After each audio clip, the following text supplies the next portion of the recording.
A quiet evening in January 1993 turned into one of the most horrifying nights in Illinois history. Brown's Chicken, a popular fast food joint in Palatine, was known for its bustling operations, serving the community with warm meals and a welcoming atmosphere. A place where families gathered, friends met, and employees worked diligently to keep everything running smoothly. But on January 8, 1993, the ordinary rhythm of this restaurant was brutally shattered. In the blink of an eye, the comforting hum of a typical evening transformed into a chilling silence. 7 employees, who were just going about their regular duties, were brutally murdered. The news sent shockwaves through the community. Palatine, a town unaccustomed to such violent acts, was left grappling with the sheer horror of the unthinkable act that had unfolded in their midst. The tranquil image of the fast food joint splintered, replaced with crime scene tape and flashing police lights. The echoes of laughter and conversation that once filled the air were drowned out by the deafening silence of loss. A fast food restaurant, once a place of comfort and familiarity, was now the site of a chilling massacre. In the aftermath of the massacre, investigators were faced with a daunting task. The Brown's Chicken crime scene offered an eerie tableau of violence, a silent witness to the horrors that had unfolded. Officers meticulously collected evidence, from the spent bullet casings to the half-eaten chicken meals left behind. Yet despite their best efforts, the investigation hit a wall.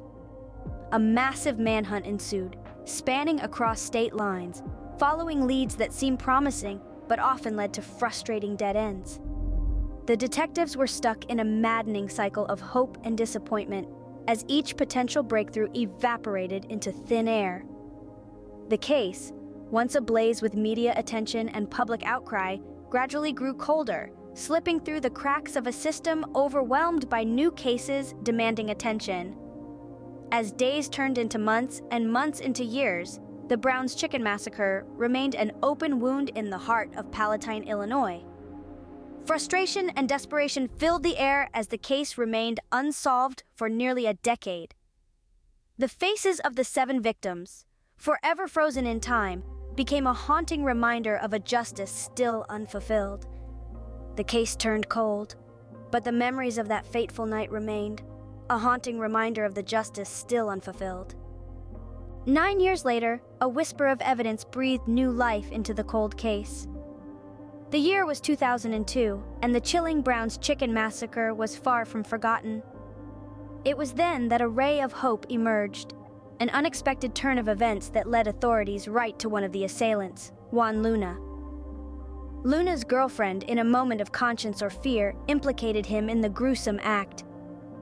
This revelation sparked a chain reaction leading to Luna's arrest and the commencement of what would be a gripping trial.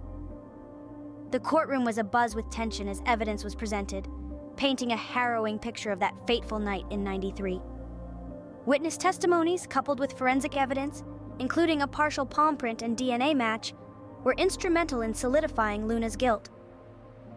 After 5 long years of legal proceedings, in 2007, Luna was found guilty on all 7 counts of first-degree murder. Finally, after years of waiting, the first piece of justice was served. Justice, however, was not finished. It was the year 2009 when the spotlight shifted to James Degorski, the second assailant of the Brown's Chicken massacre. His arrest and trial stirred up a whirlwind of courtroom drama that held the nation in a tight grip.